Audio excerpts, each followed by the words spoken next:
Hollywood is buzzing after Danny DeVito, beloved actor and television staple, was abruptly removed from the set of Jimmy Kimmel Live in a startling exchange that caught everyone off guard.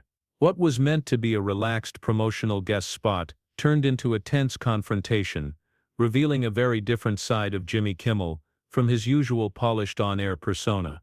In what many are calling a blatant display of disrespect, Kimmel pushed DeVito to his limit, transforming a standard interview into a scene of open hostility that has industry insiders talking.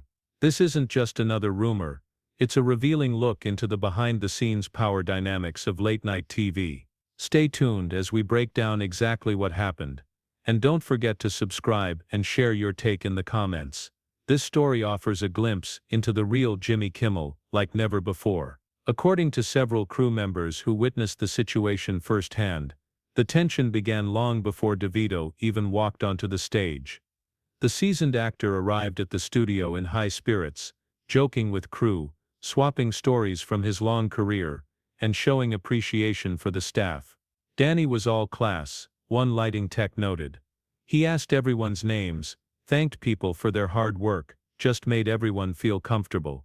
DeVito was there to talk about his latest project, a gritty indie film, already getting serious awards buzz, and he seemed genuinely thrilled to discuss it with Kimmel's audience. But the tone changed dramatically when Kimmel arrived, reportedly less than an hour before the taping. Sources say the host was clearly in a bad mood, snapping at staff and largely ignoring DeVito during their brief pre-show introduction. Jimmy didn't even look him in the eye, a production assistant claimed. He was ranting about the segment order, saying he didn't have time for another actor with an ego. It was totally unnecessary. That icy attitude set the tone for what would become a showcase in poor professionalism. As the show went live, the audience quickly sensed that something was off. Kimmel's introduction of DeVito lacked his usual charm and enthusiasm reserved for big-name guests.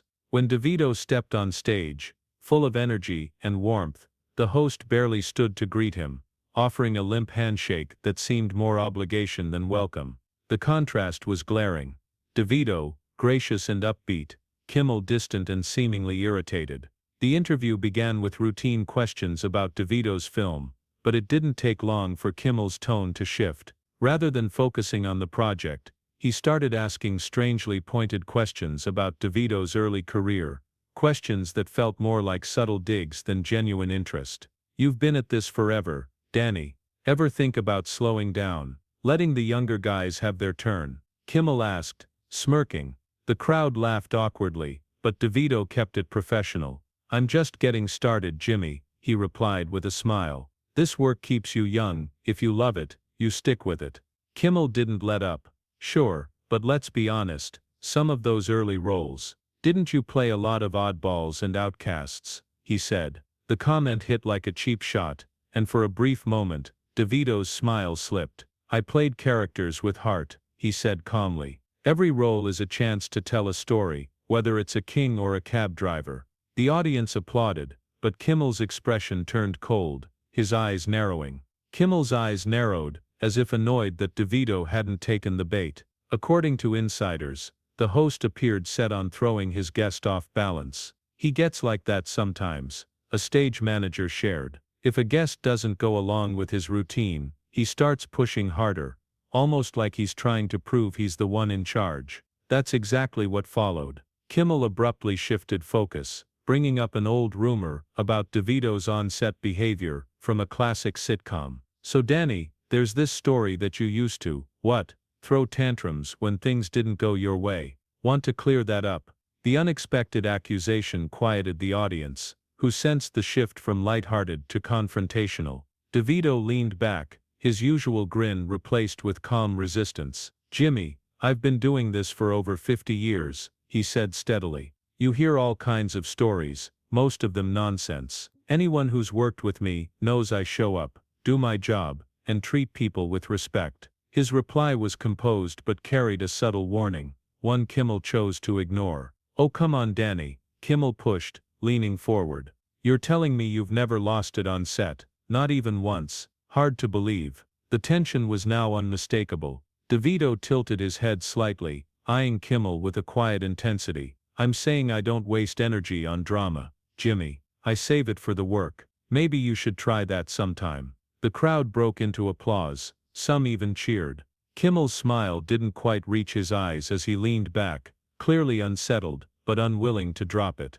Wow, okay tough guy, he said sarcastically. Guess you're just too perfect for the rest of us. At this point, the segment was on shaky ground. DeVito, still composed, attempted to shift the conversation back to his film. He began sharing a thoughtful story about working with the young director, only for Kimmel to cut him off mid-sentence. Yeah, that's great, he interrupted. But let's get to the good stuff. You and your wife Rhea, you've been together forever. What's the secret, or do you just stay together for the cameras? The tone was dismissive, and DeVito's jaw tensed. The audience shifted uneasily, picking up on the increasingly hostile energy. I'll tell you Jimmy, DeVito said, his voice calm but firm. Rhea and I built a life together, raised kids, made meaningful work. That's not a punchline, that's real. I'm here to talk about my work, not fuel your tabloid material. The response drew stronger applause from the audience. Kimmel, clearly thrown,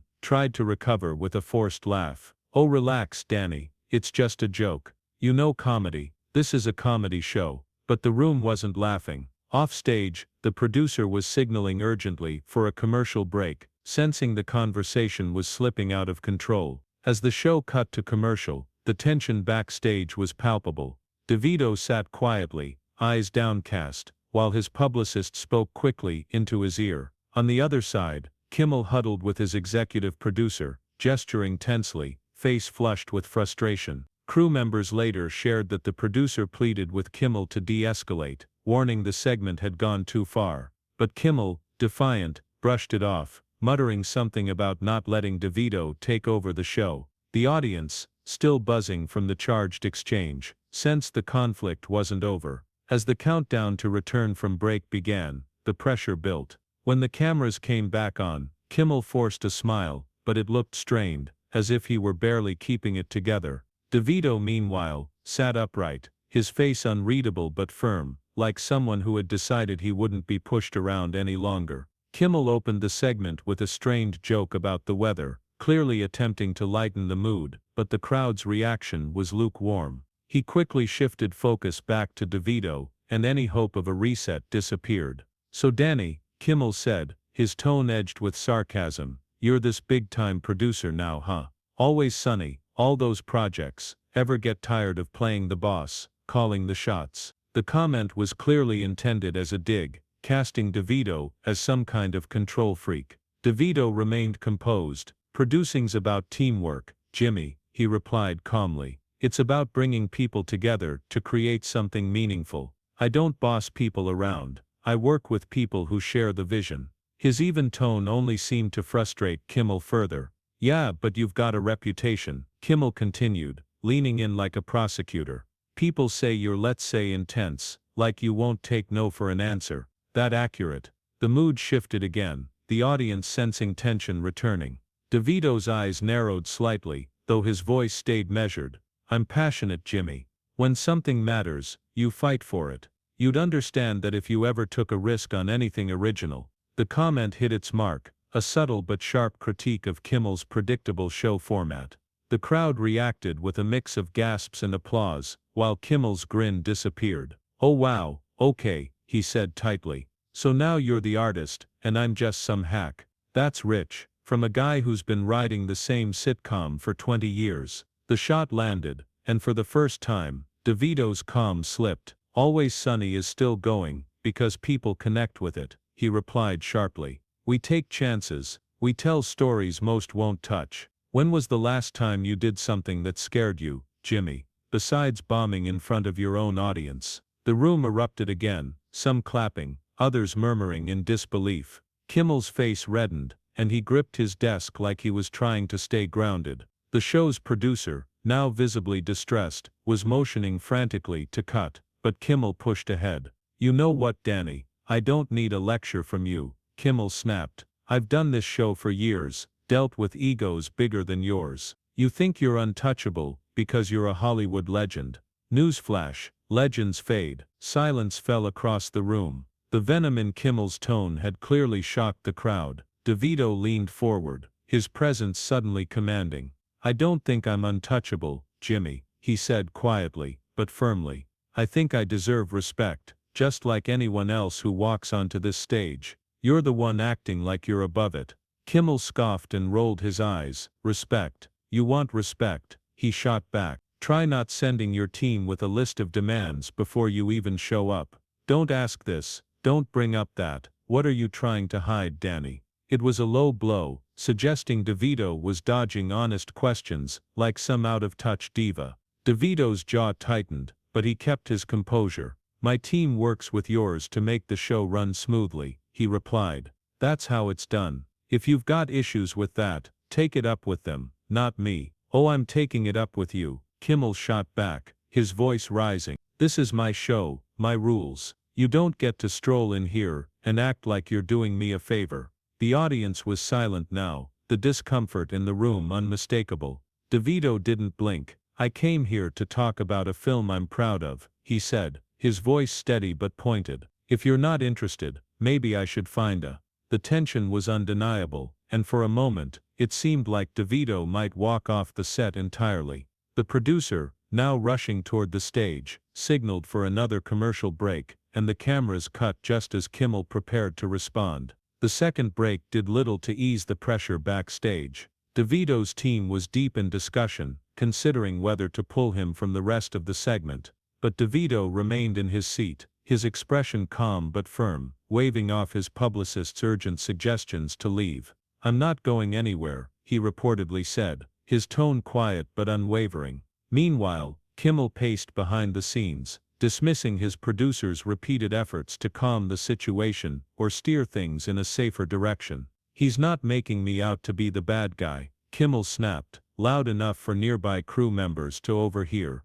According to the stage manager, the tension felt like it had sucked all the air out of the room. When the show returned from break, the energy in the room had shifted. The audience, once enthusiastic, now sat in quiet anticipation. Kimmel, looking visibly agitated, skipped the small talk. He leaned in, eyes fixed on DeVito. "Okay, Danny, let's stop pretending," he said sharply. "You act like you're above it all, but what about the real you? Word is you've got a history of shady deals, cutting out partners, and walking away clean."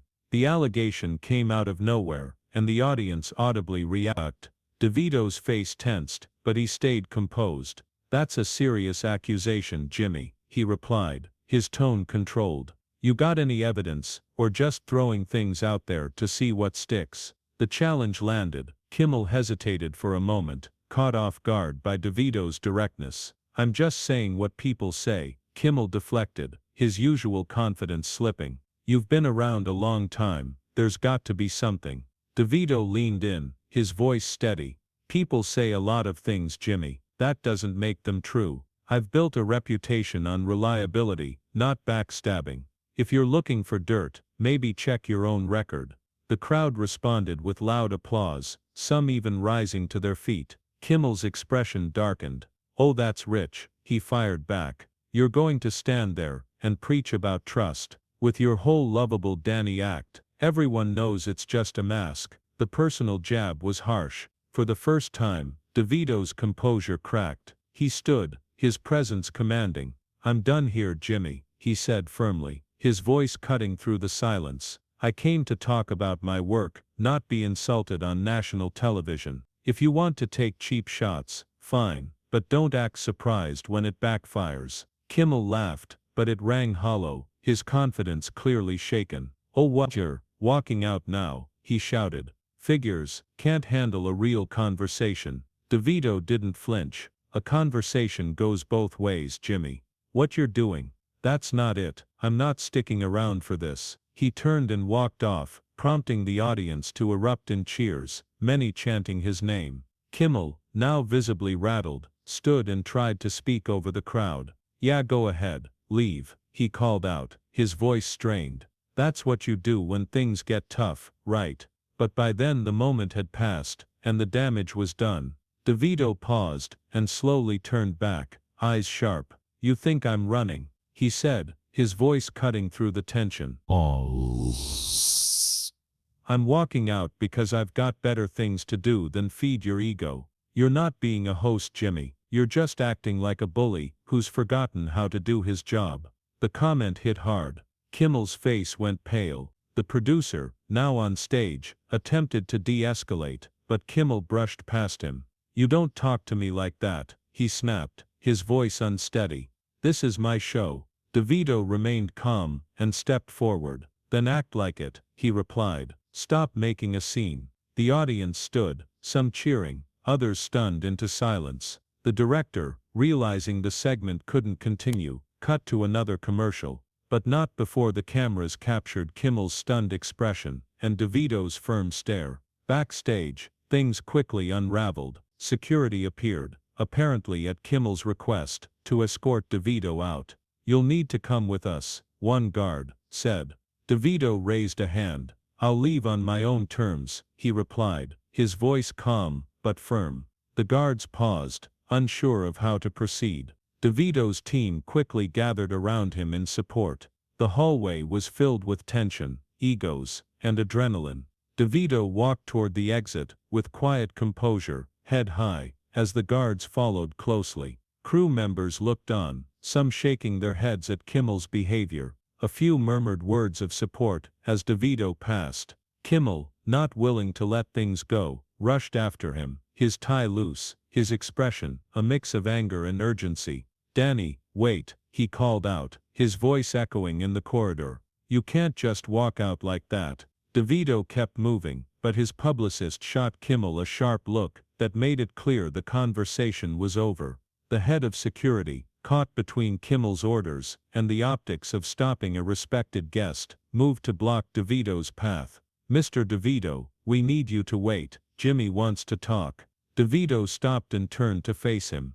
Though small in stature, his presence filled the hallway. "Then talk's done," he said, voice steady. "Unless you're planning to physically stop me, I'm leaving. Your choice." The guard glanced between Kimmel, now just behind, and the producer, who was urgently shaking his head. After a pause, the guard stepped aside, and DeVito continued walking. Kimmel followed, still pushing for a resolution. "Come on, Danny, don't be like this," he said, trying to sound composed. "It's just TV. Things got a little heated. It happens. Let's shake hands and move on." At the exit, DeVito placed his hand on the door, then turned back one final time. "Jimmy, you're missing the point," he said, voice low but direct. "This isn't about things getting heated. It's about respect. You disrespected me, your audience, and your staff tonight. That's not just bad TV. That's you failing to do your job." The words lingered. Kimmel's expression cracked. "Failing," he repeated, voice rising again. "I've been doing this for decades, and you think you can walk in here and lecture me just because you've made some films?" DeVito didn't blink. "I think I can call things out when they're wrong," he said. "You had the chance to have a real conversation tonight. Instead, you turned it into a performance. That's on you." With that, he pushed open the door and left, his team behind him. Kimmel remained in the hallway, speechless. For once, the fallout was immediate. Clips of the confrontation spread across social media like wildfire, amassing millions of views before the episode had even finished airing. Hashtags like #Kimmel Unraveled and #Team Danny began trending globally as fans and industry insiders broke down Kimmel's apparent meltdown. Encouraged by DeVito's composure, crew members started anonymously sharing accounts of Kimmel's behavior behind the scenes, stories of him criticizing staff, ignoring guest boundaries, and reacting poorly when challenged. One anonymous writer alleged that Kimmel had a pattern, a method for breaking down guests who didn't follow his lead, something he reportedly tried with DeVito, with disastrous results. By morning, the network was scrambling. A vague statement cited scheduling changes and announced a short break for Jimmy Kimmel Live, but insiders revealed that network executives were furious, with some pushing to suspend Kimmel indefinitely. DeVito, meanwhile, remained composed. His team issued a short message: "Danny appreciates the support and is focused on his upcoming." When asked directly for comment, DeVito simply said, "I said what I needed to say," before resuming his press tour. The incident shifted how Hollywood viewed Kimmel. Publicists began steering clients away from his show, unwilling to risk the unpredictability. When the show eventually returned, ratings had dropped significantly, with viewers citing Kimmel's harshness as the reason. In industry circles, pulling a DeVito became a new expression, standing up to a hostile situation with calm and confidence. It was a nod to DeVito's resilience and professionalism, and for fans, a reminder of why he's respected, not just for his body of work, but for his principles in an industry that often overlooks them. Kimmel attempted damage control by posting a brief apology on social media, blaming the moment on miscommunication and strong emotions, but the apology fell flat. Responses were filled with praise for DeVito and criticism of Kimmel's unwillingness to fully take responsibility. The polished image Kimmel had built over the years began to crack. The confrontation revealed something that had long been whispered in the industry. Behind the charm was someone who needed to maintain control, and who faltered when that control was challenged. What's your take on this surprising clash between Danny DeVito and Jimmy Kimmel? Did Kimmel go too far, or was DeVito's response too strong? Let us know in the comments. Don't forget to subscribe for more straightforward Hollywood coverage. Tap the notification bell so you don't miss an update, and we'll see you in the next one.